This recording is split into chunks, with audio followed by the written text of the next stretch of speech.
Hello, my friends, and welcome to today's episode of Stand Up, where I am going to be joined by Dr. Christina Greer. She joins me at 46 minutes, but I got a lot of headlines and clips first for you. And it's Thursday, so I will be hosting a hangout tonight at 8 p.m. Very excited to see you. Lots to discuss, to connect and commiserate about. So I hope you will join me tonight at 8 p.m. If you're a paid subscriber, you'll be getting a link in the email. And I will see you tonight at 8 East. But now it is time to get started with the headlines. All right, here we go.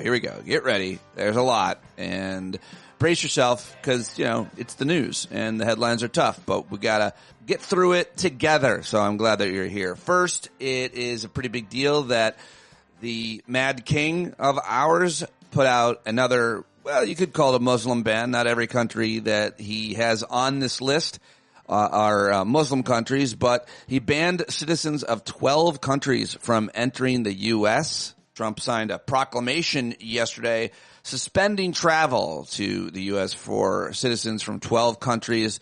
Tell you more about which countries coming up.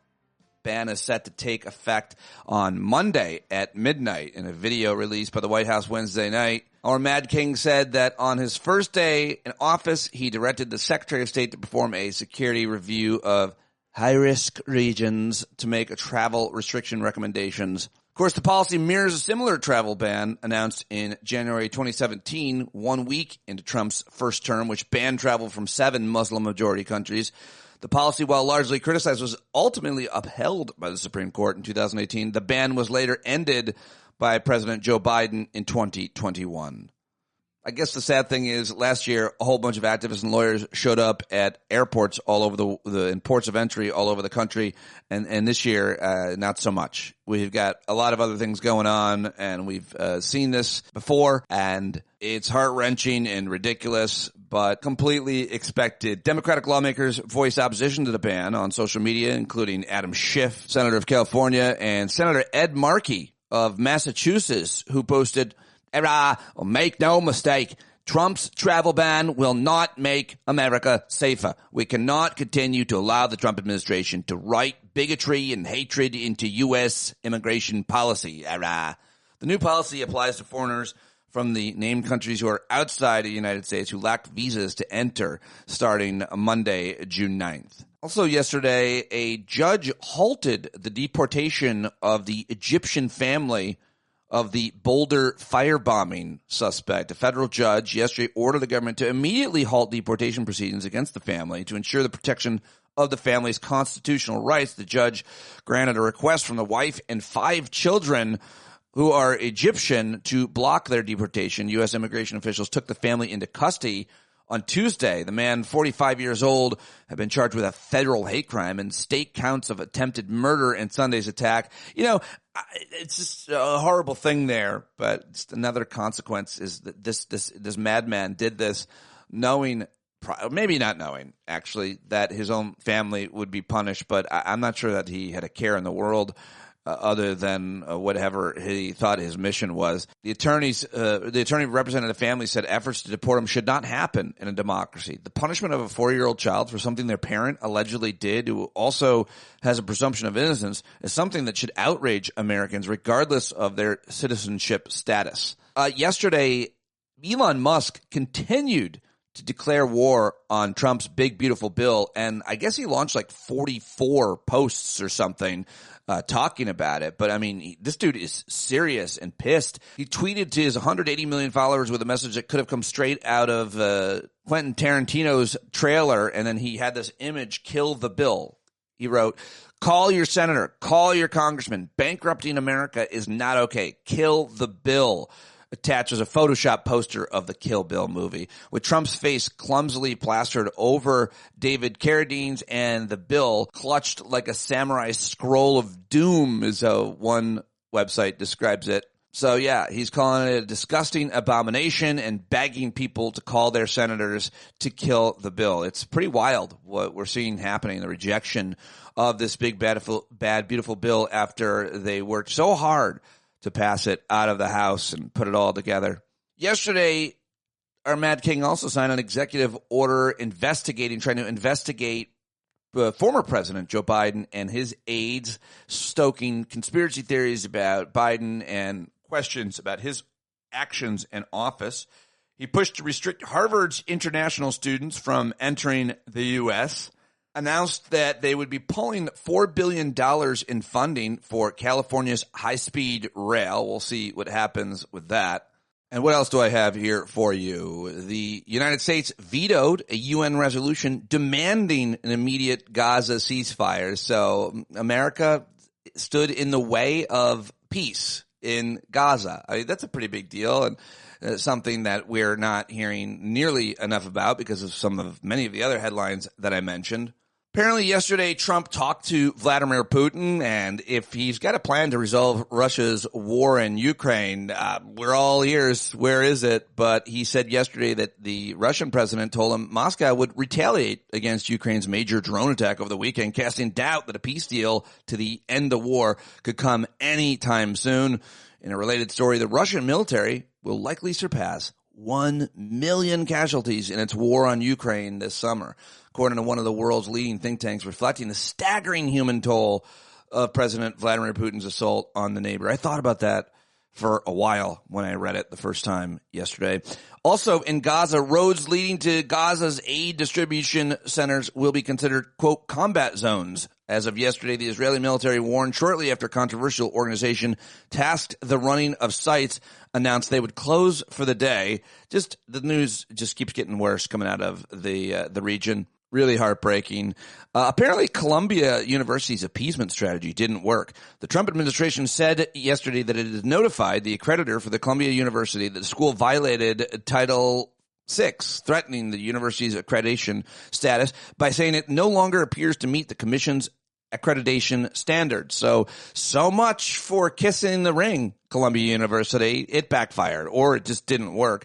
Speaking of partisan campaign against higher education, Florida officials on Tuesday rejected the candidacy of Santa Ono to lead the University of Florida after he had been accused of leniency toward pro-Palestinian protesters while serving as president of the University of Michigan.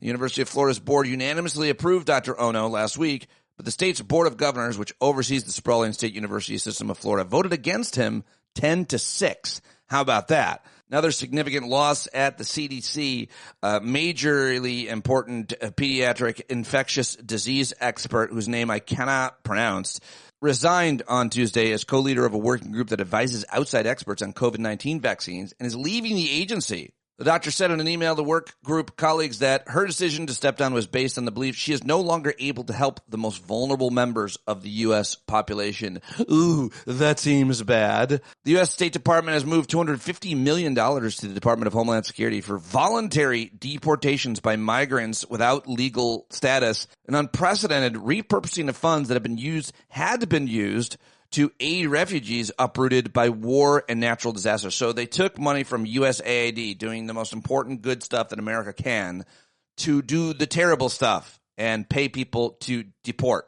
Who does that help? Nobody. Who does it hurt? Everybody.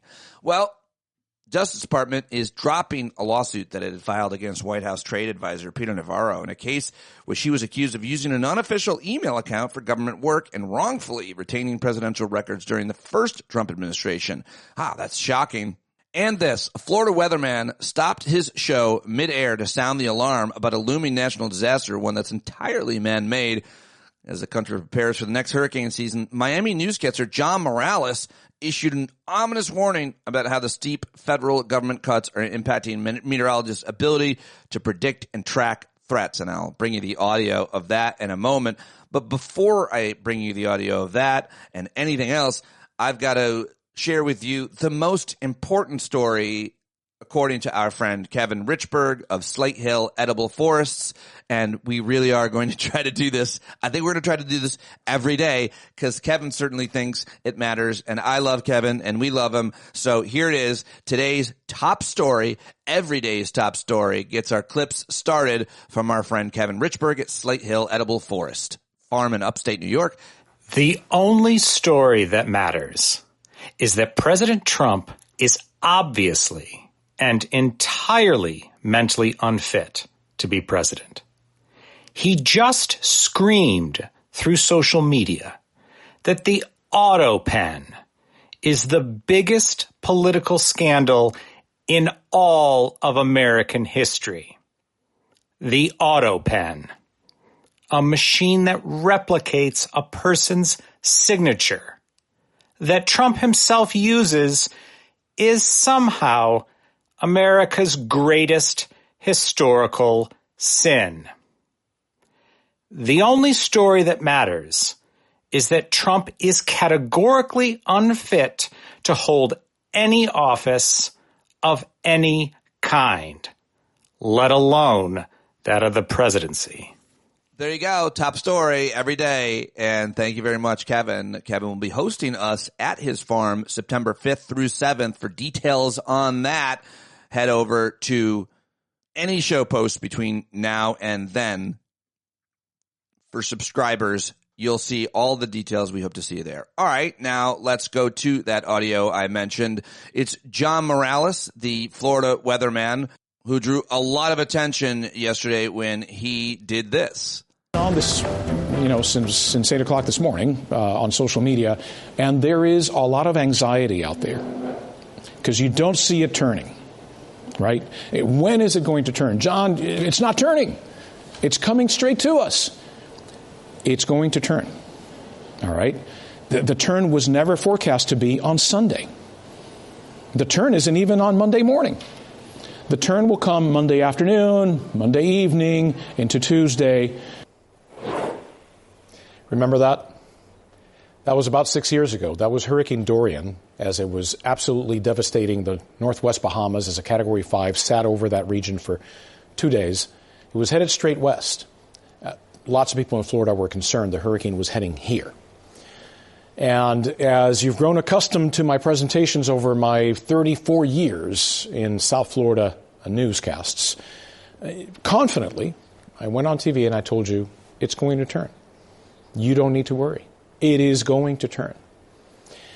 And I am here to tell you that I am not sure I can do that this year because of the gutting, the sledgehammer attack on science in general, and I could talk about that for a long, long time, and how that is affecting the U.S. Leadership in science over many years, and how we're losing that leadership, and this is a multi-generational impact on science in this country, all right? But specifically, let's talk about the federal government cuts to the National Weather Service and to NOAA. Did you know that Central and South Florida National Weather Service offices are currently basically 20 to 40% understaffed? From Tampa to Key West, including the Miami office, 20 to 40% understaffed. Now, this type of staffing shortage is having impacts across the nation because there's been a nearly 20% reduction in weather balloon launches that carry those radiosondes. And what we're starting to see is that the quality of the forecasts is becoming degraded. There's also a chance, because of some of these cuts, that NOAA Hurricane Hunter aircraft will not be able to fly this year, and with less reconnaissance missions, we may be flying blind. And we may not exactly know how strong a hurricane is before it reaches the coastline, like happened a couple of years ago in Hurricane Otis in Acapulco, Mexico.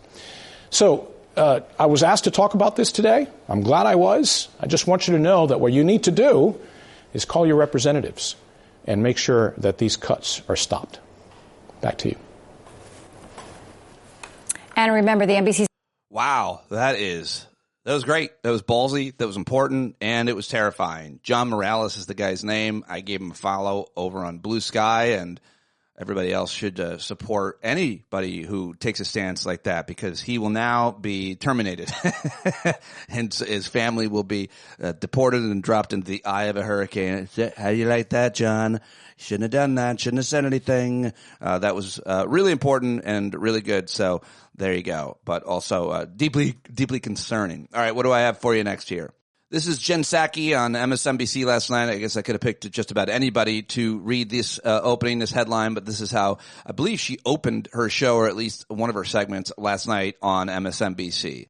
So starting at 12:01 a.m. Eastern Time on Monday, people will no longer be able to enter the United States from Afghanistan, Burma, Chad, Republic of the Congo, Equatorial Guinea, Eritrea, Haiti, Iran, Libya, Somalia, Sudan, and Yemen. There will also be heightened restrictions on visitors from Burundi, Cuba, Laos, Sierra Leone, Togo, Turkmenistan, and Venezuela.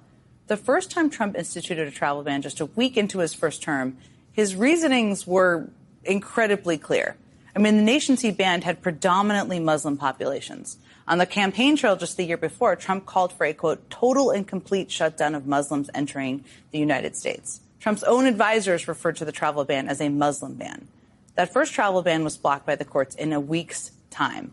But Trump tried again and again with multiple subsequent travel bans, which were also adjudicated all the way up to the Supreme Court, where the High Court ultimately gave Trump the okay to enact his ban. I was just talking with Miles Taylor about this.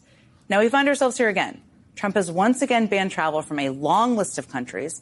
And while not all of them are predominantly Muslim, a lot of them are in Africa. There are some themes here for sure. Yeah, and then she started talking about it. All right, now let's head over to, it's the Piers Morgan Show on YouTube. He had Scott Galloway on with Kevin O'Leary, and either like or hate all three of these white guys. But I thought this was really, really good. I like a lot of what Galloway says and how he says it. And they had a fascinating debate where Galloway ran away with it, of course. But I thought this was a great depiction or articulation of Elon Musk by Galloway. So I thought I would share this with you. But if you look at him and his brand, how damaged has he been by the last few months? Well, it ends up here. So traveling around with your own pillbox of Adderall, ketamine, ecstasy, and mushrooms while cutting off funding for antiretroviral drugs to pregnant women with HIV, such that right now, according to the Associate Professor of Global Affairs, Brooke Nichols, there are 1,500 babies being born HIV positive because of these cuts. It ends up that when the wealthiest man in the world is killing the poorest children in the world, it ends up that's bad for business. And you have European nations that have seen a decline in Tesla sales anywhere from 20% in France to 65% in Northern European countries. And in the U.S., sales are down 11%. Right now, Tesla's sales are declining faster than any automobile company in the world. So his brand, the Tesla brand, according to Ipsos, has gone from the 7th most aspirational brand in the world amongst the likes of Apple and Microsoft and Amazon to the 95th place. So I think people have decided, I mean, quite frankly, this distinct of the morality of what estimates are that 300,000 children have died so far because of the cuts to USA. Distinct of that, let's just talk about this economically. You're seeing a brand erosion, the likes of which we've never seen before. And quite frankly, the 75% of Republicans who these programs appeal to more would never consider buying an EV. So from a straight kind of business standpoint, to go so red pill and to be seen as this cruel and this coarse, distinct of the moral implications, distinct of the reduction in soft power that America enjoys, distinct of our reputation as the good guys being trashed, this is just really bad for business for Tesla. Certainly is. Yeah. I mean, we've never seen anything like it. Of course. And now I have got to head over to the New York City mayoral debate where last night there were like 9 candidates on stage. I talk with Christy Greer about this coming up in our conversation because she covers it in New York City and she knows all the players. And yesterday there was a debate and I just thought I'd play this one part because the former governor of New York, Andrew Cuomo, was on the stage, and he may be the front runner in the Democratic primary, which is coming up June 24th. But they had their first debate of 2, and I just wanted to grab this almost 3-minute clip where you hear Queens Assemblyman Zohran Mamdani, who has been now endorsed by Alexandria Ocasio-Cortez as of last night.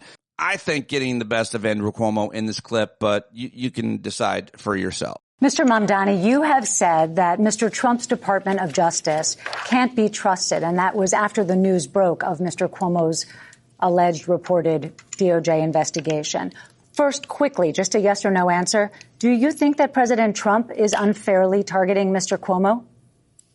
No, I don't think that it's unfair, but I have no interest in believing that they're actually pursuing justice. Okay. Second part of my question. And to be clear, it's not unfair because Andrew Cuomo did lie to Congress, but ultimately we know that the Trump Justice Department and the Trump administration as a whole is interested more in vindictiveness and persecution of political enemies than in anything to do with justice. Okay, so moving forward, you are also a socialist, and because of that, why wouldn't President Trump target you and, by extension, target New Yorkers? You have 1 minute. President Trump will target whomever is the next mayor of this city. President Trump even targeted his, in many ways, accomplice, Mayor Eric Adams, who has collaborated with the Trump administration at almost every opportunity. And still, in the midst of that collaboration, we saw that New Yorkers are being taken off the streets in their apartment building lobbies. We have $80 million being taken out of our city bank account. So I don't think there's any question that there's any mayor here that will be free from being attacked by Donald Trump. What's more important, however, is that we have a mayor who will actually fight back. And that's what I will do. I am Donald Trump's worst nightmare as a progressive Muslim immigrant who actually fights for the things that I believe in. And the difference between myself and Andrew Cuomo is that my campaign is not funded by the very billionaires who put Donald Trump in D.C. I don't have to pick up the phone from Bill Ackman or Ken Langone. I have to pick up the phone for the more than 20,000 New Yorkers who contributed an average donation of about $80 to break fundraising records and put our campaign in second place. Okay, Mr. Mamdani, thank you. Mr. Cuomo, you want to respond to that? Yeah, please. Mr. Mamdani is very good on Twitter and with videos, but he actually produces nothing for him to accuse me of lying. He also called President Obama a liar and said President Obama was evil. So take everything with a grain of salt. Donald Trump would go through Mr. Mamdani like a hot knife through butter.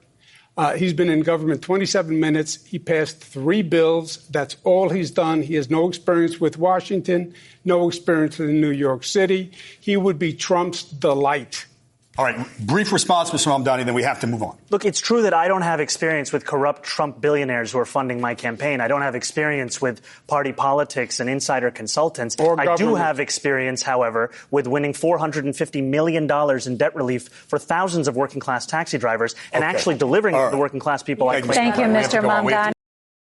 All right. Wow. It got crazy last night at the debate. If you're interested in watching it, I thought this was interesting. It was CNN's Caitlin Collins had that weird rednecky senator from Oklahoma, Mark Wayne Mullen, on to talk about the travel ban and how much of the cause or question around Egypt. Why is Egypt not on the list? Seeing is that the terrorist from Boulder was Egyptian, I guess, was part of it. I thought this was interesting enough to share. Here it is. This guy's an idiot. Like it was in America's best interest for national security interests. But can I ask you on that, and that's your argument for why he did it, the president himself, when he announced this tonight, the White House posted a video, he cites Boulder at the top. It was an Egyptian national who was the suspect there. So he himself was saying that's why. So people may say, well, then why was Egypt not included on this list? Well, we used it as an example of why we need to do this stuff, but that wasn't why he said he did it. He just used it as an example. We could go back through and use several different activities if you want to. That's just fresh on people's mind. You know as much as anything, when you're doing retail, you sell what's fast, what is on people's mind at the time. This is explaining why we're doing it, but this isn't the reason why it was done. But it's part of the reason. I wouldn't say that. Because I'm telling you, we had already been briefed before we went on Memorial Weekend break, we were briefed on these specific travel bans. Yes, it was under consideration. Well, let's listen to the president himself, what he said tonight. The recent terror attack in Boulder, Colorado, has underscored the extreme dangers posed to our country by the entry of foreign nationals who are not properly vetted, as well as those who come here as temporary visitors and overstay their visas. We don't want them. So if that is part of the rationale, I mean, that would apply to this suspect here. So should Egypt be on the list? No, absolutely not. But he said underscored. He said underscores the reason. He didn't specifically say Egypt. He said underscores the reasons why we need to do this. Once again, he's using it as an example because it's fresh on people's mind. But that doesn't mean that Egypt has to be on it. Egypt was never being considered at this level for a travel ban. That was not one of the ones we were getting briefed on a couple weeks ago. There's specific reasons. So this would not have stopped what happened in Boulder. If we had stricter travel plans, if we had President Trump in office, this gentleman probably wouldn't still be in the United States. What we had is 4 years of the Biden administration that didn't care about our immigration policy at all. And no one can argue that point. You can't argue that. Jake can't argue that. No one can argue about Jake Tapper? Yeah, I'm just throwing him out. He was on right. I think he's probably like, why am I catching a stray here? I like the guy sometimes. I think people might just wonder, if the logic is the concern is vetting people who come into the United States on visas and overstay those visas. That is exactly the suspect who is charged here.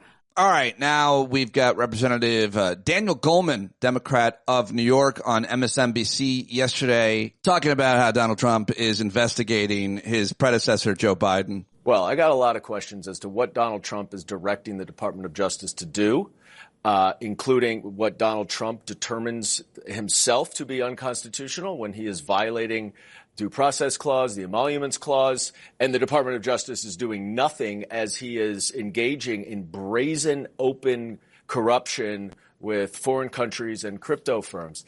The bottom line is this is also a distraction. The idea of focusing on President Biden is a way of distracting from Donald Trump's efforts to completely undermine our democracy, to grift and engage in corruption, and to help out his billionaire buddies by cutting their taxes while taking Medicaid away from the American people. Joe Biden is not president. Donald Trump is president. And the Oversight Committee and Chairman Comer and the House Republicans generally are doing nothing to rein in Donald Trump's lawlessness. And instead, we're focusing on Joe Biden, who's no longer president. You won the election. Let's move forward.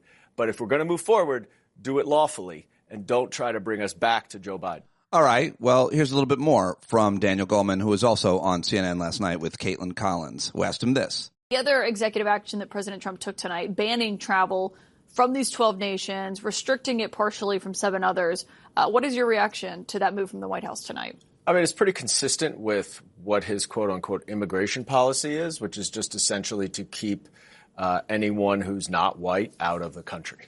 And that's what he's trying to do with these mass deportations of people who are going through the asylum process, which is a lawful pathway. That's now what he's trying to do in targeting these specific countries.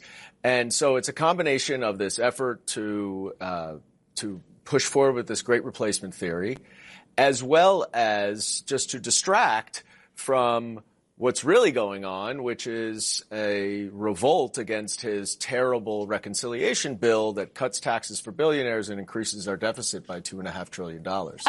And you could be forgiven for thinking that Senator Chris Murphy and Congressman Daniel Goldman are the same guy. They aren't. This is Senator Chris Murphy of Connecticut yesterday. You know my theory, Jen. We can't be preparing for the 2026 election. It might not come. All of our focus right now has to be on protecting the democracy, about stopping the corruption. And so I'm trying to sort of model something for my colleagues. Instead of, raising money and hoarding it to spend in the next election, let's raise money and spend it right now on the street. So, yeah, people can go to, my website, chrismurphy.com. You can learn more about American Mobilization Project. And if you choose to support it, that money's going to go straight to the ground to support the kind of protest that we're going to need if we have any chance of stopping these Medicaid cuts. All right. Well, here's more from Chris Murphy's conversation with Jen Psaki on MSNBC yesterday. I wanted to just ask him, Elon Musk has tweeted or retweeted nearly 40 times about his opposition to the Big Ugly Bill by our account. Maybe it's more now over the last 15 minutes. Who knows? You've been pretty clear this is an altruism on his part. I don't think so either. Tell us more about what you think is really behind it and what, if any, impact you think it could have on Republicans in the Senate. I mean, the entire administration is a grift from top to bottom. So everybody that's close to Donald Trump is close to him because they want to become rich and they want Donald Trump to make them rich. And that's always been the center of this alliance between Musk and Donald Trump, that Musk is going to get government contracts. Musk is going to get sort of secret exclusive access to the kind of data that he needs to get an advantage on his competitors. And it appears that he didn't get everything that he wanted in in this bill to help his companies. And so he's throwing a temper tantrum. He's trying to burn the bill down because, at least for him, the grift is not as worth it, as lucrative as it was, just a couple months ago. So you have to understand none of this is on the level. I mean, this is all about a bunch of thieves stealing from us. And when the thieves don't get the cut that they were promised, then they get angry. We've seen this movie many times before. Quentin Tarantino has done it very well. Yeah, there you go. Chris Murphy talking about Elon. Everybody agrees. All Democrats now are talking about how they agree with Elon Musk. This is really fascinating and crazy to watch him savage Trump and the big, bad, beautiful bill. And it's definitely going to matter when it comes time for the Senate to take a look at it and see what happens next. All right, well, let's head over to, speaking of the Senate, it's Senator Bernie Sanders. He was talking to Chris Hayes last night on MSNBC. In order to give massive tax breaks to people today on the top who have never, ever had it so good is beyond cruel. It is really almost unspeakable. But you know what, Chris? I mean, this whole issue touches on what Trumpism is really about. If you think about it, what Trumpism is about, it's, when he goes to Saudi Arabia and he loves this guy MBS, who is a murderer, killed a Washington Post journalist, but he's rich, and he can make a deal with him. But what this is all about is that if you're rich in America and you can make campaign contributions, you are entitled to massive tax rates because you're superhuman beings. But if you're a poor working stiff going out there, working in McDonald's, you're working in a factory, you're struggling to put food on the table, hey, you are entitled to nothing. We're going to cut not only health care in this bill, massive cuts in nutrition for kids, for elderly people, massive cuts in education, making it harder for kids to be able to attend college. That is what Trumpism is about, for the superior people, the Elon Musks of the world, the people who are successful. We're going to make them more successful. You're a working stiff. You're entitled to nothing. And the other... Yeah, good stuff from Bernie Sanders, and this is also really good. This is Jared Moskowitz, one of the most effective, smart, funny communicators in all of the House of Representatives. There was a big hearing yesterday with the evil villain of much of the cuts. It's OMB, head of the OMB. It's Russ Vought. Here's Jared Moskowitz talking to him, and I'm here for it. I got a couple clips from him. But, I mean, seriously, the Newark airport, that is the key example for the American people. You want to talk about how did we make government more efficient? We didn't. We made government the Newark airport. And by the way, now that the national divorce is happening with Elon Musk, and I'm a child of divorce, okay? I mean, who's going to get big balls? I'm worried about him in the divorce. The children always get caught in the middle, right? And so I just, if he's out there, I just want him to know we're rooting for him. Certainly, we've not made FEMA more efficient. The administrator apparently doesn't know there's a hurricane season. Wait till he finds out there's 5 categories. We're going to blow his mind. Nothing has been made more efficient by DOGE. No new technology in any of these departments. No lower costs. Hasn't happened, right? We promised to tackle the national deficit and debt. They haven't done that. They've made it worse by the big, bloated abomination bill, okay? I mean, Elon has turned on them, but he's telling the truth. The bill will add to the deficit, and it will add to the debt. Indeed it will, Congressman Moskowitz, and I love it. Keep it coming. Shoot it into my veins, as everybody says. Listen, I ask my colleagues, point to me one thing we've made more efficient. If you want to drop the E from DOGE, because we've not done efficiency, that's fine. We can rename it. We can always rebrand. They're great at that. But nothing has been made more efficient. Here are the wins for congressional Republicans. You ready? They're going to do a $9 billion rescission bill, okay, which they're going to get rid of Elmo, which the American people were clamoring for, okay, but they're going to add $2.4 trillion to the debt, $9 billion versus $2.4 trillion. And then they want us to cheer for them and give them a trophy like they're a 5-year-old at a soccer game. Everyone gets a trophy for their participation, okay? By the way, these things I'm bringing up, Republicans themselves, including the chairwoman, have expressed their frustration that Congress has not codified anything at all. And so, look, it's interesting. Elon just retweeted this. When are we going to flatten the curve? It's fascinating. We're using COVID graphics and COVID slogans. This is the debt. This isn't COVID cases. Okay? And yet, my Republican colleagues who have always talked about the debt and deficit. I went out, I bought the debt clock that Thomas Massey wears, $99, by the way. I don't know if that's a great deal, but, you know, like 2-hour battery life. He told me you got to, like, if you dim the screen, it'll last a little longer. Wow, it's still going up. Doesn't seem like these DOGE cuts, right, or this rescission bill have handled anything with a debt or deficit. And so, yeah, look, yeah, Elon is, we love dark Elon now. Oh, yeah, this is interesting times, right? And Republicans will say, oh, wait, he was a patriot. He left his companies. He was doing the right thing. That's what they said for 6 months. Now they're saying, well, he's just mad because he's losing his EV credits. He didn't get his Starlink thing. They got rid of his NASA administrator. Okay. Look, we got to do this together, guys, on a bipartisan basis to tackle the debt. I asked the Speaker to put a budget commission together to get Democrats and Republicans on a bipartisan basis to tackle the debt. But that bill should die. Thank you, Madam Chairwoman. All right. Well, in the same hearing, it's Jared Moskowitz, so good. But in the same hearing, here's Congresswoman Rose DeLauro, who's also pretty effective. She's from Connecticut, and she's going at it with Russell Vought, who you'll hear in this clip. Would you recommit yourself to the truth?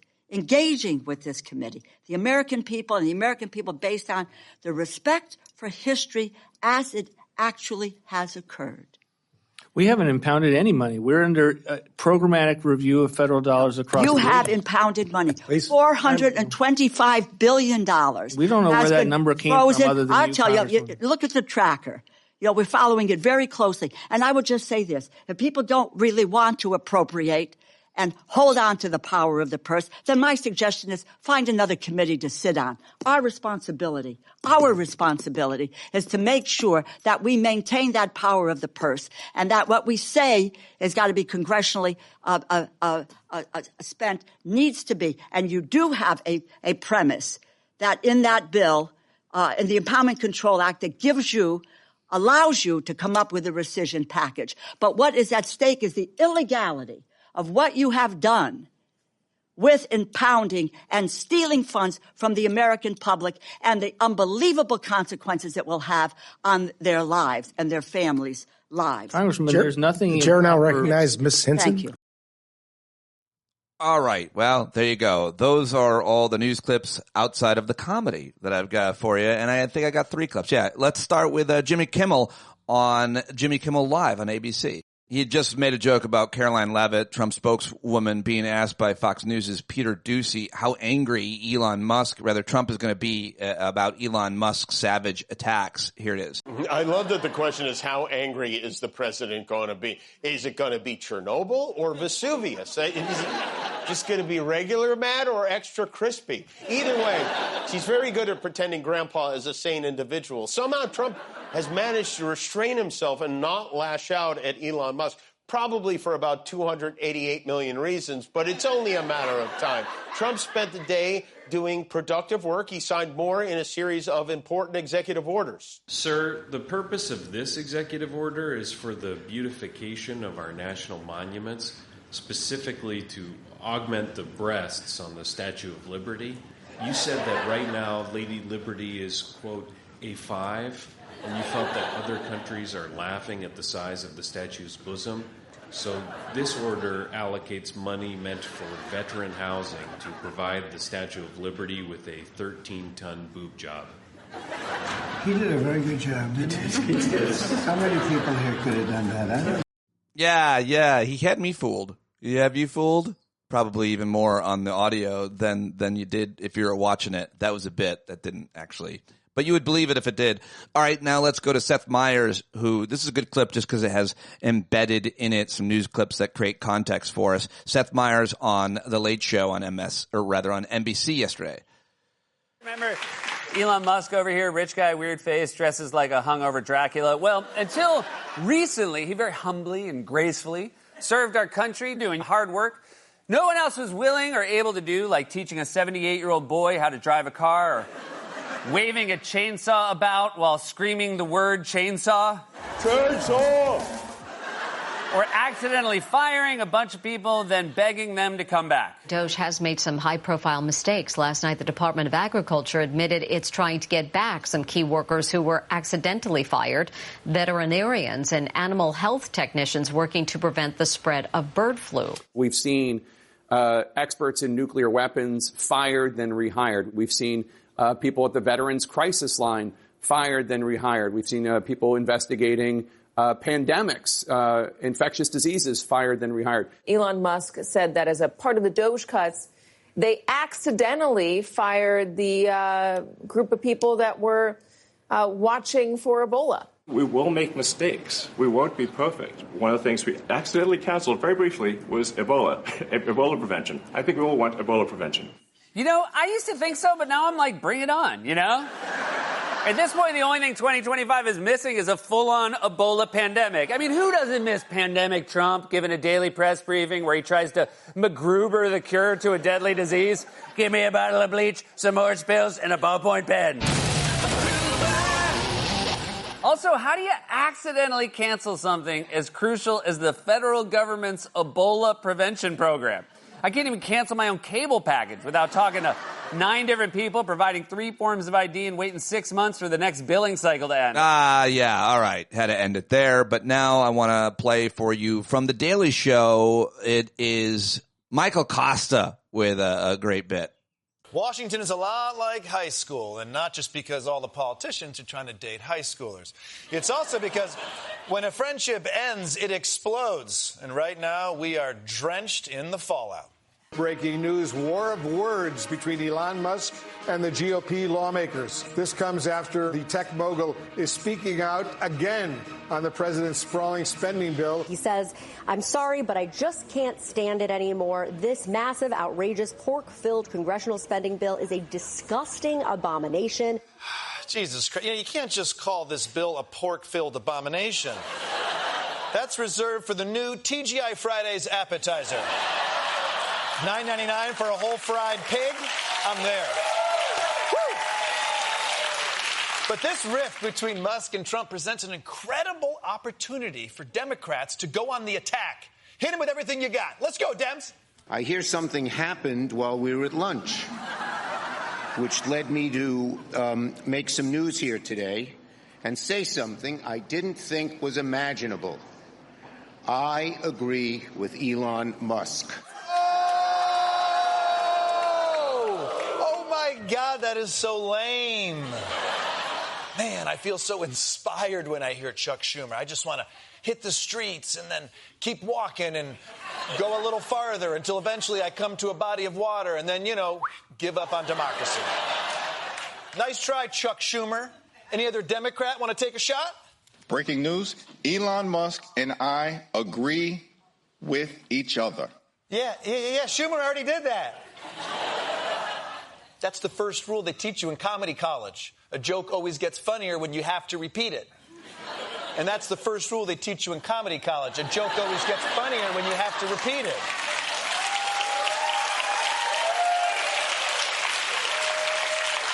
And even if Democrats can't take advantage of it, it's still shocking for Elon to turn on Trump like this. Why did he do it? The source in Trump world claiming that Elon was, quote, butthurt. In part because the bill didn't include giveaways to his companies. Musk is upset that the spending bill cuts the electric vehicle tax credit. The White House denied his request to have the Federal Aviation Administration use his Starlink satellite system. Are you kidding me? He's upset about that? Let's review all that Elon Musk has gained from his $288 million investment into this presidency. $100 million in NASA contracts. He got to freeze 40 federal investigations against his companies, fired anybody who could regulate or tax him, and he got the president of the United States to plug his car company, and Trump almost pronounced its name correctly. I love Tesla. But he's still pissed? Because he couldn't skim every last dollar from the Treasury? There's got to be a better reason. Plus, we're learning Musk had hoped to stay on with the White House as a special government employee beyond 130 days, but apparently the White House didn't accommodate that. Wait. The White House couldn't accommodate that? That does sound like bullshit. Donald Trump is literally defying court orders as we speak. But with this, he's like, sorry, Elon, rules are rules, you know? If I break Regulation 46C of the Federal Employee Handbook, what separates us from animals?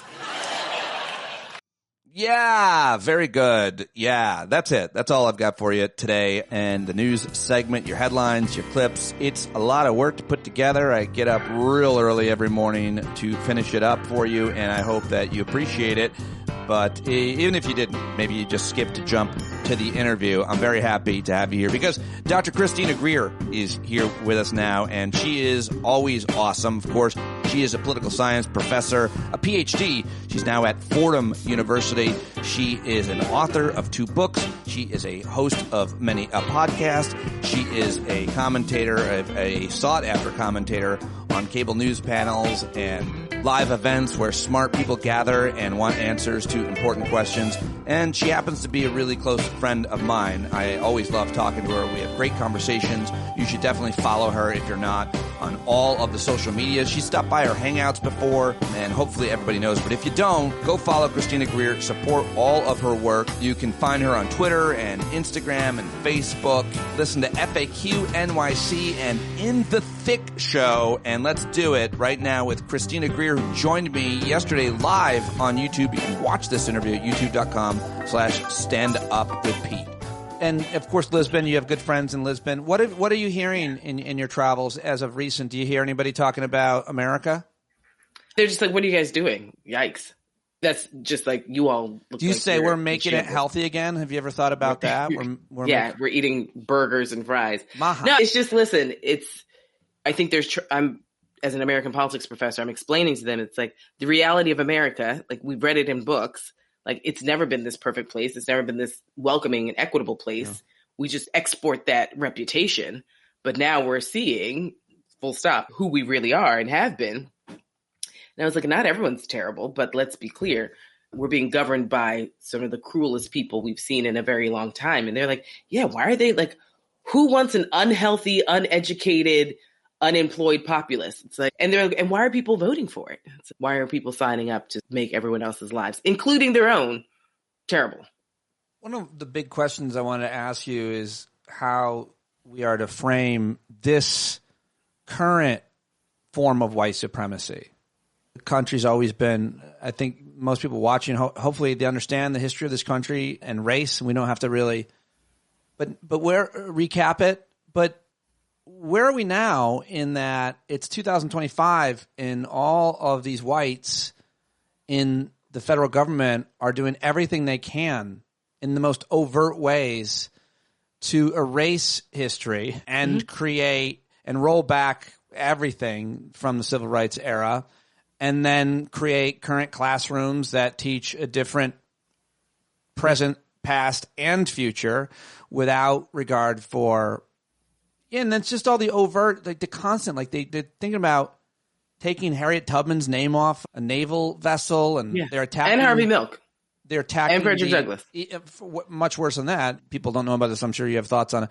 What they're doing to African American museums, not only in Washington, and trying to erase things and rearrange things, and I don't know, put in some new displays. Yeah. What are your thoughts about, like, what's this stage that we're at? It's called America Stage. It's just been excavated. You were going to say that. No, but like it was underground, but it was never gone. Like, again, reminder, my parents went to segregated schools. This is not distant past. But also for like Black people like me, my parents knew that even the fanciest of fancy schools that they paid a lot of money to send me to weren't educating me on the real history of America. So like we read our own books at home. Like, it's still incumbent upon families to make sure that this history isn't lost. It's because as great as my schools were, they weren't teaching anything about Black people. This is why I wrote the book about Fannie Lou Hamer. Where am I? Fannie Lou Hamer and Barbara Jordan, right? And to make sure that Stacey Abrams isn't erased from history. Like, most people don't know who Fannie Lou Hamer and Barbara Jordan are, which is ridiculous because they're some of the greatest American patriots. But I also think we need to remember, it's like, this is the way that this moment feels a little different, is that you don't have to be white to uphold white supremacy. Before it was just whites. Now you have a lot of non-whites, not a lot, but enough, who are just like, I want to be in the club. So you have like your Kash Patels and your Vivek Ramaswamy's and J.D. Vance's wife, Uche. Could you say the same for gender with women upholding patriarchy? Of course. Women uphold patriarchy. White women have been the keepers of patriarchy. Linda McMahon was in there doing her thing. Yeah.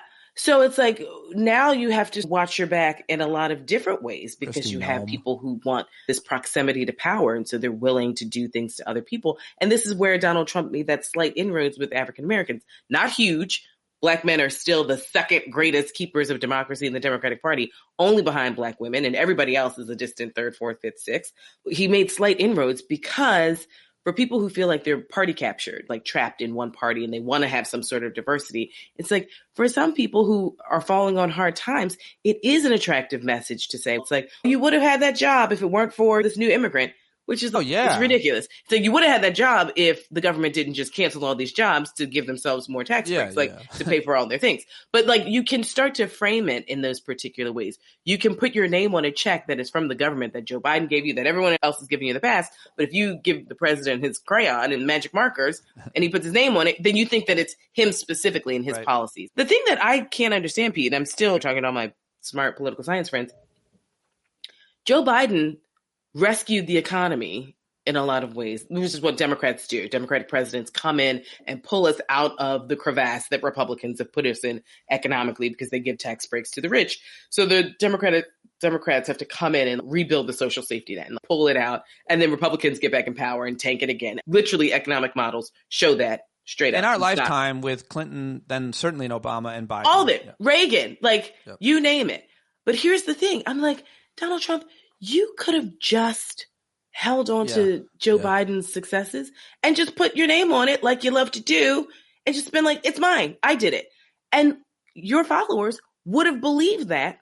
And the gas prices would have gone down and the egg prices that were starting to go down and all these. But now it's like gas is up in the summertime. Parks are closed. Eggs are up. Like everything is up. And it's just like, you took something that was working and you broke it like every other company you've ever taken. So like, why are we surprised? But I just thought for his own sort of legacy, he would want that, but his own ego wouldn't allow it. And his own ego wouldn't allow it. That's what I was going to say, because he did do more of that in the first term, continuing with what Obama had done and let it go and put his name on it as the things you said. But this time, his ego, it's working out perfectly too for him, because what he does is he breaks all these deals and with countries and companies and schools, and then has each one of those countries, companies, schools have to come to him to remake usually a worse deal, and he loses capital as a result. But his whole thing is they have to kiss the ring because of his ego. That's my analysis, is why he has done what he's done and broken everything that he could have just left and gotten more credit and more success for. But he has this thing where he creates a problem. He creates hubbubaloo about something's working. He breaks it, just as you said. He creates this problem. He doesn't fix it. There's some sort of political theater. And then he says, I miraculously fixed it. It's not fixed. Yeah. And then we just move on to the next one. I mean, the whole TikTok ban. It's like you created this situation and then you saved TikTok. But you're the one who said you wanted to cancel TikTok. Make it make sense. It doesn't need to make sense because his supporters don't need him to make sense. They just need him to say immigrants are bad. They are all the horrible things that he has said about hardworking immigrants. And then you have candidates, this is why I can't stand Andrew Yang. Then you have candidates who are talking like candidates of color who's just like, my parents are good immigrants. I'm like, there's no such thing. Like an immigrant who cleans the toilet and an immigrant who works at IBM, there's no difference in my mind. Both of them are coming here. The difference would, some people would say, is the ones who follow the rules and the ones who don't, in terms of coming in and ask your grandparents and great grandparents who follow these rules, because everyone's like, they should speak English. And so, did your great grandparents speak English when they came from Italy and Ireland? No, they didn't. To be fair, even if that were true, the rules are different. There's way more. There's not as many pathways to citizenship, much less working and education visas. And now they're trying to pull every ladder up. So it's like, I don't really give a shit about this whole immigration issue. It's not something I think about. I think it's all preposterous. I think that human beings are going to try to find ways to succeed in life, and that simply leads to migration. You could go back to the most primitive humans. You're gonna, if it's cold, you're gonna fucking build a tent, and if you're hungry, you're gonna kill whatever you got to kill. Like, it's just the most human thing in the world, and we're Americans. We just don't understand it because we don't have to leave our fucking towns. Also, we always didn't like my rant? Label that I love the rant, but it's like we've said that like we're a nation of immigrants, but we're not. Like we've always fought it. And that's why we have 4 different types of Chinese exclusion acts. I think what worries me, and this is not new. Again, none of this is new, so that's why I'm not like hysterical. It's like you have people who came here undocumented or documented, whatever, and they like quote unquote made it. And just as you said, they want to pull up the ladder. So this is why I don't understand why Latinos in Texas and Arizona are Republicans. It's because they're like, I'm in the club and I don't want other people who look like me in the club. We saw this with like Black people in Harlem from the Great Migration. We saw this with like older Jews during the time of World War I and II when all these newer Jews were coming. They're like, ugh, they're not like me. Like we've seen this group after group. Sure. Asian Americans, like you name it, we can claim it. Sadly, history repeats itself, or it doesn't repeat itself, but it rhymes. But here we are. I do feel like I'm almost prepped to like when I talk to you, certainly about America and race, just to be super broad. It's an eye roll, and then it's you think this is new? There's nothing new, so I'm going to try. And I think did you not read my New York Times op-ed? No, listen. I'm not saying you're wrong or that's wrong. I'm saying I'm ignorant, and that's why I ask the questions, and you're not wrong to give the answers the way you do. You're always right about it. I just do feel like I want to stump you at some point, and here I go. I'm sure you'll say that's not new, but it seems new. Trump brought in the black South African president who smartly brought 3 white billionaire golfers with him and said that he was committing white genocide. I feel like that's new.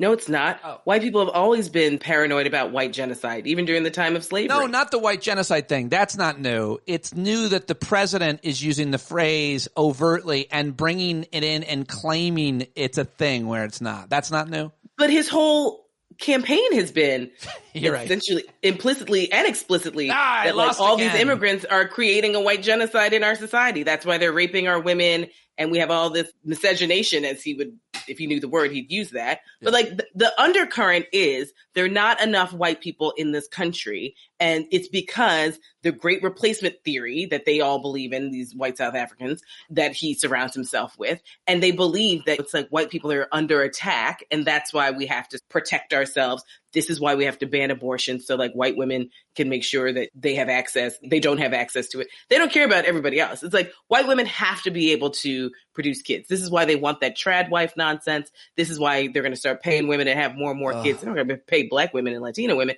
They're going to pay white women to start producing more kids. They want it to be like old school days where white women have 6, 7, 8 kids, stay at home because who can pay for babysitters in schools for all these kids. The white man goes to work and that's that. All the other groups, it's if we just starve them to death, realistically, we'll push them out. And the brown ones, we can just deport, even if they are U.S. citizens. Yeah. So like at a certain point in time, this will turn into South Africa where you're going to have to show your papers. And then they can deem whether or not those papers are real or fake. Make it harder for brown people to get in. Send the current brown people out. Ship in some new white people. Yeah. And now I have to do my live read. White folks, you got to get out there and reproduce with like-minded white folks because otherwise the olden times will never return. But here's the thing. How we've set it up in America is only white people can make white people. Only white women can make white people. This is why, like, white women are such an interesting study because they are the keepers of patriarchy because they know that this whole operation doesn't work without them. So they'll only be abused, but so much. And this is where black women and like the feminist arguments get dicey because we know that we're allies only to a point. They're a protected class and we're not because they're the only ones that can make white men. So we can never be equal as far as like in the struggle together, because at the end of the day, they can always cut bait because it's like you will always be protected in a white supremacist patriarchal society. You should just do a show where you're the host and there's just white women asking you questions and you just make that face. That usually ends in tears, but that's fine. There we are. That's fine. Hey, it'll be highly rated. And I'm immune to tears. I know. There's not enough. Like, how about a trough? A river? No. A river. Because the thing is, don't forget, I've gone to school with white people my whole life. And I've seen how tears have been weaponized against me when we're having like good faith arguments or debate. Make you, I understand they don't make you feel the kind of empathy. It makes you feel kind of anger. So a visual weapon. It's a weapon against me because whatever I'm saying is now invalidated because they have tears. Show us the face. And it's happened with me and white men too. by the Well, way. yeah. 2 years ago, I went through something at But 40 that's with this different. man boohoo crying. And I was like, really? And we had to go through, it was like 3 months of like nonsense. Yeah. Like, I'm still furious about it. And the crazy thing is, the question that I asked that brought on his like faux tears still never got answered. Does that make it makes me feel insecure sometimes in my friendship with you, because if I want to complain about the setbacks and obstacles in my life, I feel like it's And we're friends. you're gonna. I have empathy. But if we're debating something and you all of a sudden just start using tears because you're losing the debate. I see. Then it's, yeah, that's I'm never supposed going to to do with happen in my relationship. Or if I ask you a real question and you don't want to answer it. So it's like, I feel attacked. It's like, it's just a question. That's the thing that is so infuriating. And Black women in the workplace, we get this all the time. You're so angry and you yelled at me. I have never raised my voice above this level in the workplace. Not once ever. Really? Never. Really? How do you do that? What do you Because this alone is, I'm so scared. I was just, how? I'm 5'6". That's a 2. And my parents aren't yellers. I've never been in a family of yellers. And I know that in a workplace, if I yell, it's going to be nuclear. And all of a sudden, people are going to feel threatened. You're already threatened because I'm just asking you a question that you aren't prepared to answer. And all of a sudden, the crocodile tears come. And I just felt so scared. And this whole situation from 2 years ago, this grown ass 6-foot-something white man was like, I was just like so upset and so scared. And I was like, are you even kidding me? Tears. About what?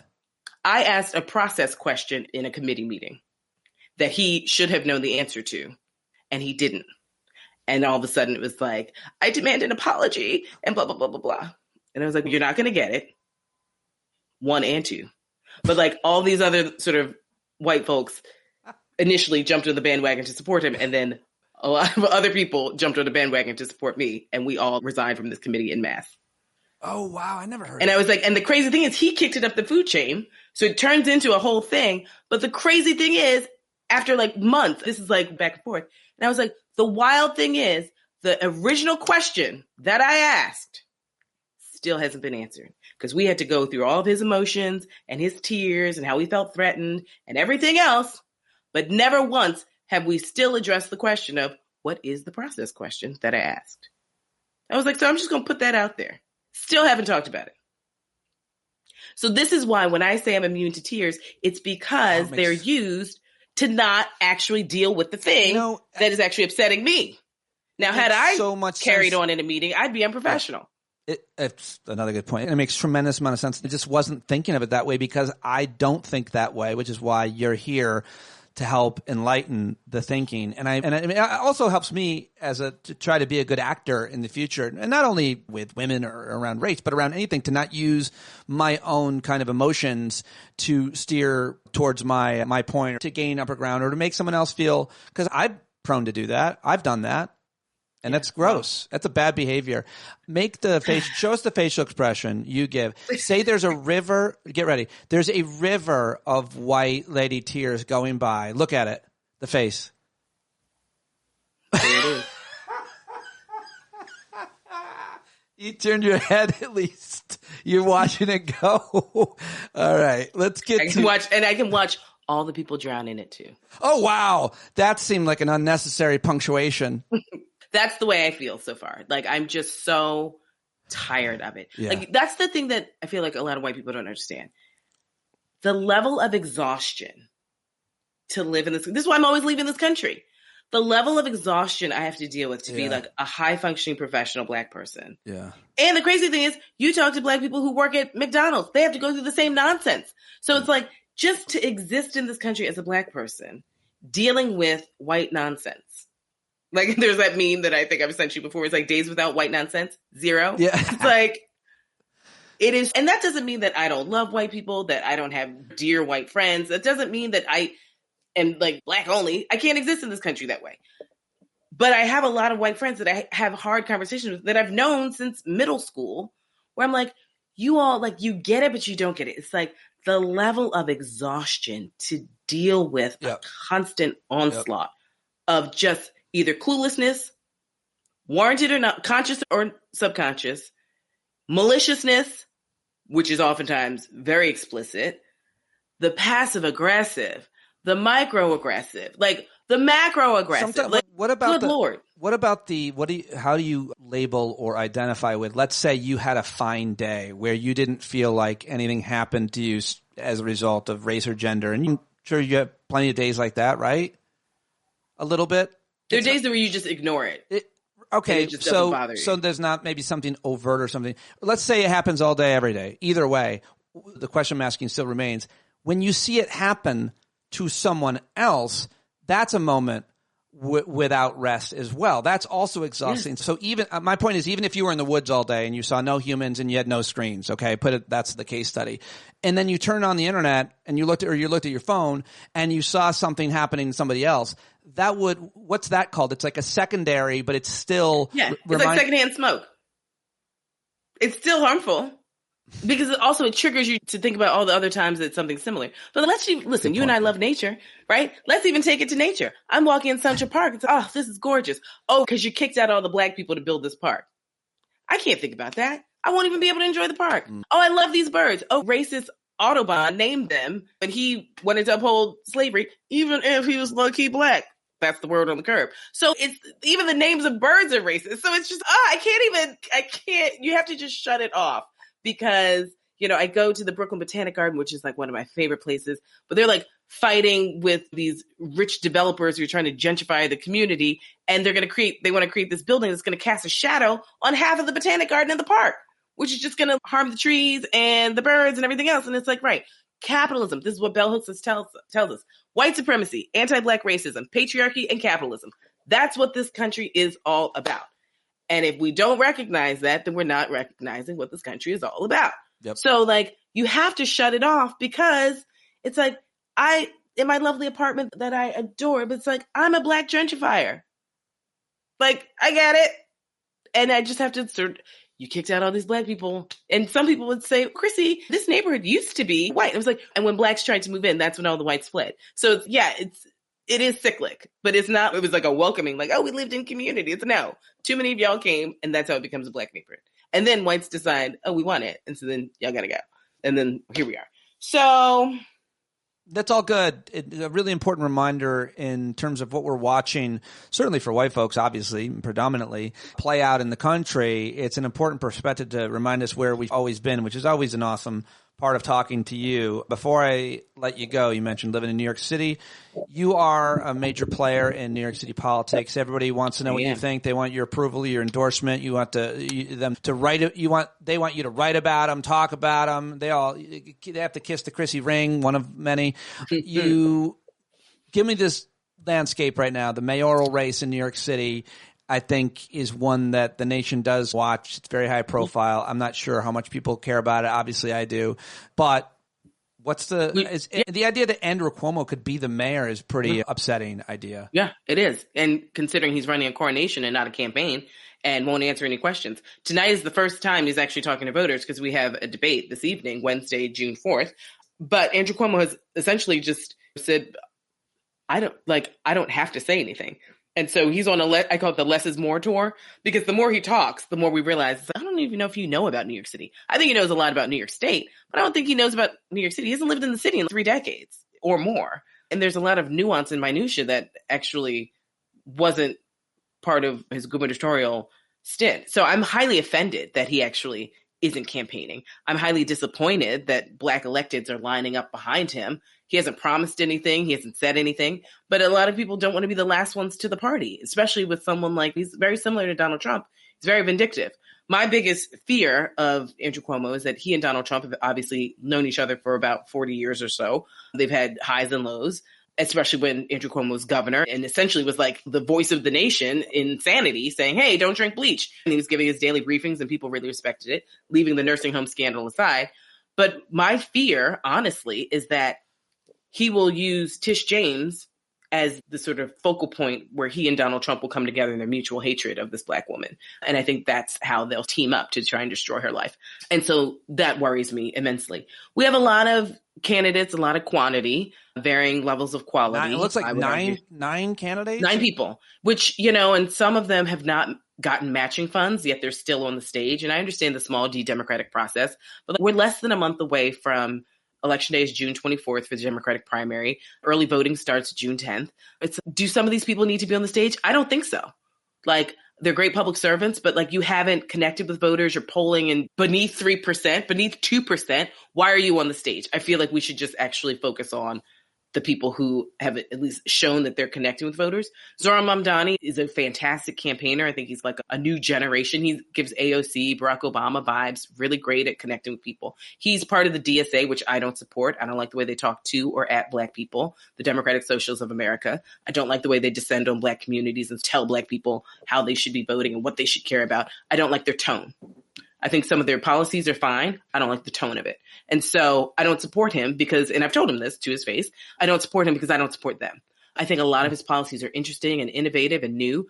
I don't think that they work under a Republican president. I don't think they work necessarily under a more moderate to conservative Democratic governor.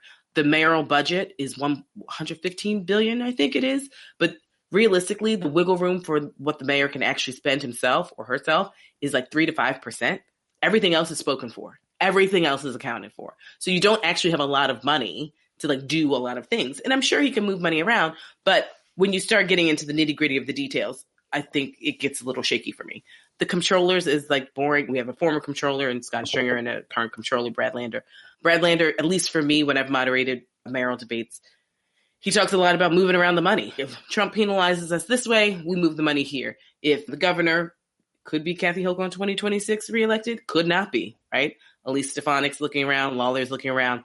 We had a 3-term Republican governor in George Pataki. Like New York, and don't forget, New York is the reason why Joe Biden didn't have unified government. And so we have Republican lawmakers. You remember we lost those 4 seats.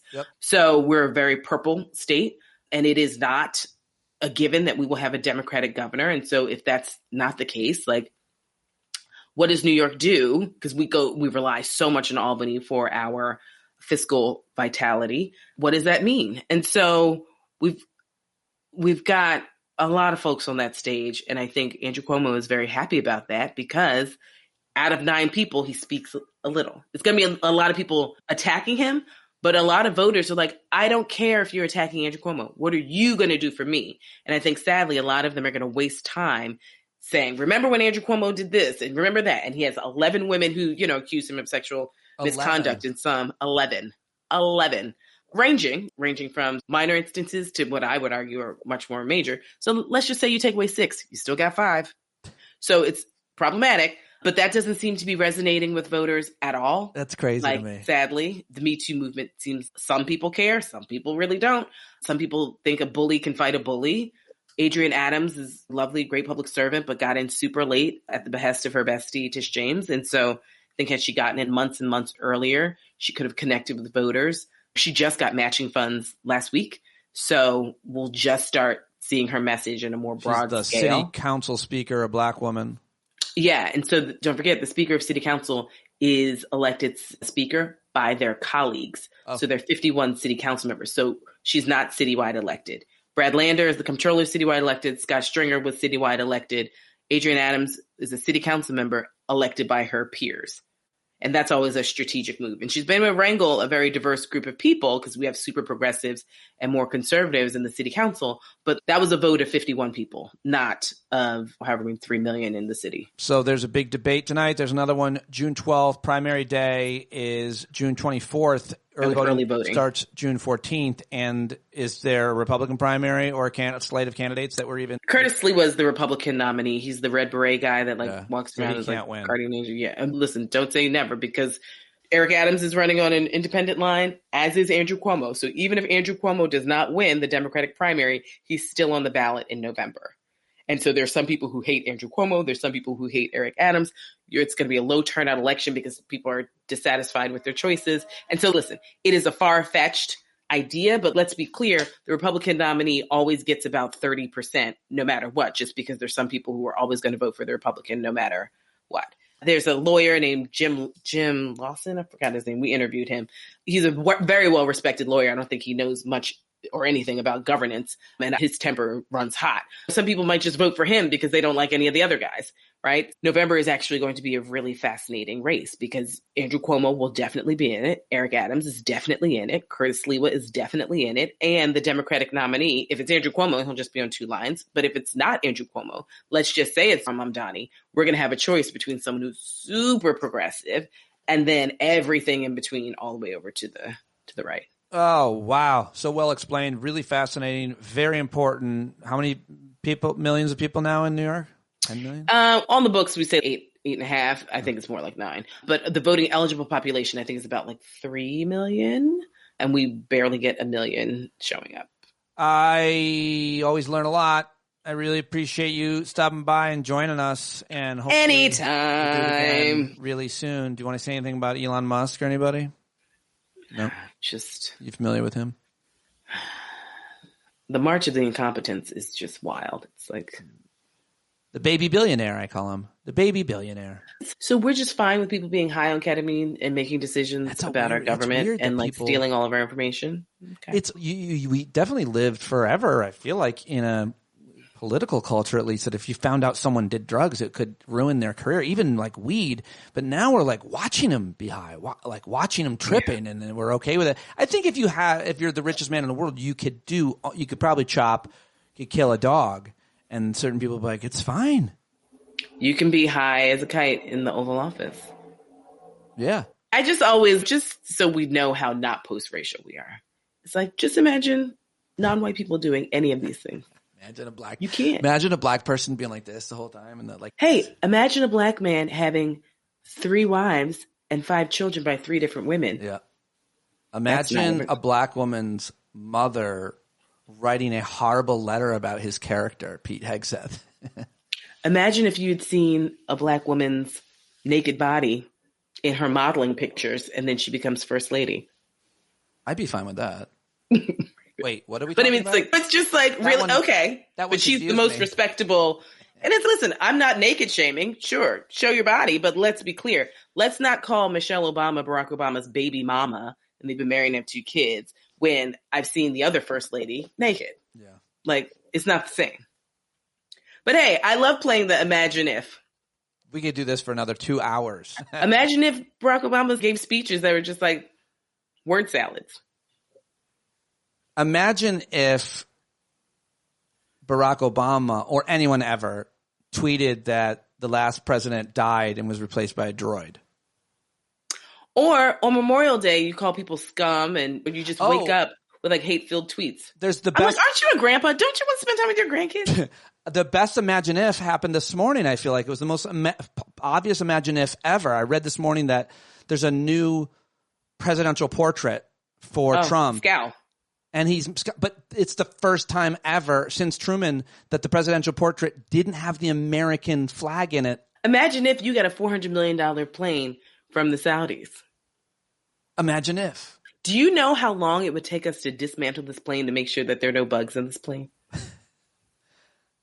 Imagine if it's just like you said at one point in time, they're corrupt and they abuse women and we can't be doing business with them, but the Clintons do and they're terrible people. And then fast forward, imagine if your son has like billions of dollars of deals with them and you just got a gift of a $400 million airplane. It's like, whatever. It's a gift. Imagine if you threatened the financial underpinnings of every university because of pro-Palestinian protesters and then imported super Nazis from South Africa who are openly, and then put people in your cabinet who are super anti-Semitic and then have dinner with them. Imagine if you did that. Imagine if you surround yourself with a nothing but anti-Semites and I'm the greatest supporter of Judaism ever. It's, oh, wow. Okay. Just imagine, right? Just imagine. This is a fun game. Yeah, it takes you to some dark places. It does, but there are places where there's a lot of truth, so I like to head there. Imagine if you were bankrupt several times, but you're a great businessman, allegedly, somehow. But hey, guess what? I wouldn't know because you never showed me your taxes. Imagine if you didn't divest from any of your companies. Imagine if you built your real estate business on debt, and then everybody said you're going to create, if you lead the country, you'll put us into debt, and then he did, like, already the first time, like trillions of dollars, 8, I think. And now he's adding more to the debt because he's the king of debt. Imagine if that was what we all said would happen, and it did. Hey, imagine if I asked you what your taxes are, and you say only suckers pay taxes. Right. But the country relies on people to pay taxes. Imagine if you said veterans are suckers and losers, and you were Barack Obama. Right. Hey, listen, I prefer not to get shot, so. I don't think Who you, John McCain, war hero. if you get caught. When it's crazy. Yeah. Well, we're fucked. I appreciate. Hey, imagine if you were president and you said you don't like to read. Oh, That's yeah. why you don't read your daily briefing. Yep. Imagine if. I don't need to read. You know why, Pete? Because I'm smarter than you. And I just know things. I just know it intrinsically. Well, I don't need to read. I mean, some people apparently are born far better. Imagine if you believe that people were born into a caste system. Yeah. By the size of their brain skull. Yeah. Imagine if you openly were promoting. Some people have better genes than others. According to him. That is, some people have good genes. I agree with that in terms of from the outside. I look around at a lot of people and I go, oh dear, what happened? Then I look at other people. I'm like, oh, look at the symmetry in that. Look at your face, for example. Like, I have a totally lopsided face. I have a lopsided body. It's crazy. Really? Oh yeah. I'll send you a close-up picture of my face. And after my car accident, they had to pull up my forehead. It's even more asymmetric. I'm like a fancy Picasso. Yeah. Scars. Oh, P.S. on the side. Yeah. This is just so we don't end up on a fancy Picasso. Are you watching Mobland? No. What made me think of it is Helen Mirren, who's a brilliant actress and also gorgeous, is so good in this show. She's so ugly from the inside. It comes out on the outside. That's how good she is. She looks like a horrible witch of a woman only because she's corroded on the inside. And Pierce Brosnan, obviously. Oh, I don't even know anything about this show, but I love Tom Hardy. Amazing. Love me amazing. Some Tom Hardy. But Pierce Brosnan, oh my. But I think it's pretty common. Yeah, he's very handsome. I think it's pretty common for beautiful people to be horrible people.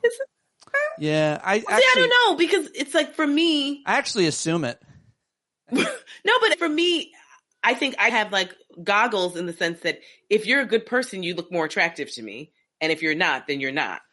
We're talking about two different things. I take 4 seconds to decide if you're a good person or not. So you're talking about longer. I'm swift on the draw. Yeah, I'm very judgmental. I am very rarely wrong. I bet. And I get really down on myself when I am wrong. Yeah. Because it's like my antenna is usually tuned. We're not supposed to talk badly to ourselves, but your chatter is only like that when you were wrong about judging someone. Yeah, exactly. It's like, no, I err on the side. It's like, Chrissy, you were doing your best. Even when I mess up, I'm like, hey, girl, you were doing your best. Yeah. You're a black woman in this world. Yeah. Go ahead. Is it weird that I say the same thing to make me feel better? You can do it. I say, Chrissy, you're doing your best. You're a black woman in this world. And then I look in the mirror. I'm That's like, your mantra in the morning. I'm you not look Chrissy. Like, Chrissy.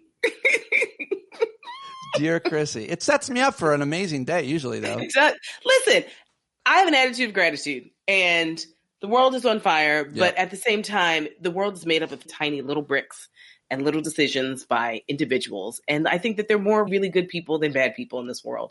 And like, we're in a real regressive moment, but it's a moment.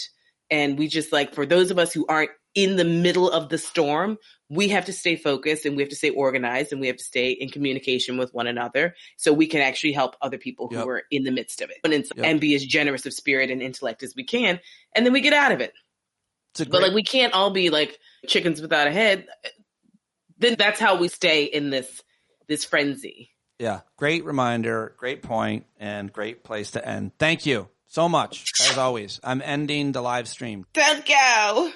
All right. There you go. There she goes. Dr. Christina Greer. Go follow her on all the social medias. Go let her know that you heard her here on the show. That always matters. Always appreciate it. I love when you all do that, and I see them all. So thank you very much to all who do. Tina and Kim and Pete Co. and everybody else. It matters a lot, so keep it going. All right, that's all I've got for you on today's show. I hope to see you at tonight's Hangout, and I will talk to you tomorrow right here on Stand Up. Go buy John Carroll's album. He sings us in, he sings us out. JohnCarroll.org now. Oh, you better stand up. When you're tired of begging, saying pretty please, that's the time you gotta finally get up on your knees. When you can't see the forest for the burning trees, you got to stand up. Hey, you've been sitting so long, you got the creaky knees, you got to stand up. Stand up. I think you're driving